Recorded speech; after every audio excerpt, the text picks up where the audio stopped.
Гаиләдәге буыннар чылбырыда дәүләтнең киләчәге дә балаларга барып тоташа. Демографик проблеманы чишү өчен дәүләт тә елдан-ел яңа программалар тәкъдим итә.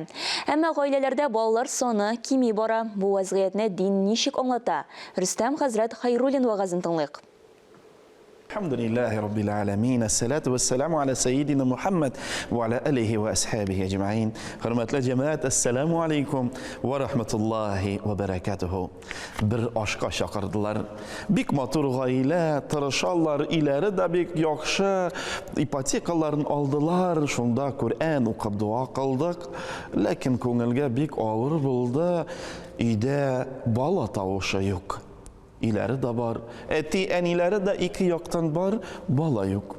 Нишләп сорау биргәч, нишләп балалар юк дигәч, хәзрәт әле бит аякка басырга кирәк. Хәзрәт бит әле ипотека, әле тигесе булса, әле машинабыз да юк дип, җәмәгать, Аллаһның рәхмәте белән бала әлбәттә ул әманәт. Ул Аллаһ Тәгаләнең зур бүләге. Бер алып карагыз әле. Хәзерге дөньяда күпме ширләр таралган, хәтта шулай көтә-көтә аннары балага уза алмыйлар. Аллаһ бирә икән, аны алыгыз. Һәм Раббыбыз Аллаһ Кур'ан китабында нәрсә ди? Шайтан сезгә килеп, ашлык белән куркыта ди. Синең бит ипотека, әле эшең начар, әле зарплат бәләкәй җитмәс, нинди тагын бала, коляска күпме тора беләсеңме дип, шайтан шундый куркыта торган фикерләрен сала. Ләкин Аллаһ үзе җавап бирә. Нәрсә ди? Ризыкны бирүче мин ди Раббыбыз Аллаһ. Шайтан сезгә ризык бирми ди. Шунда ук bir kız kelgen жылап, хәзрәт ди, 3нче балага уздым. Ирем кайнана белән алдырга куша.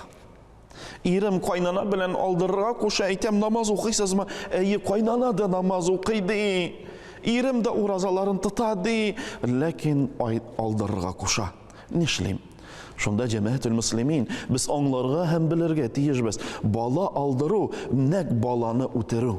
Алла бирә икән, шатланып алыгыз. Аллаһ бирүче, ризыкның хуҗасы да, бәхетнең хуҗасы да, эшегезнең хуҗасы да. Аллаһ, шуны онытмагыз.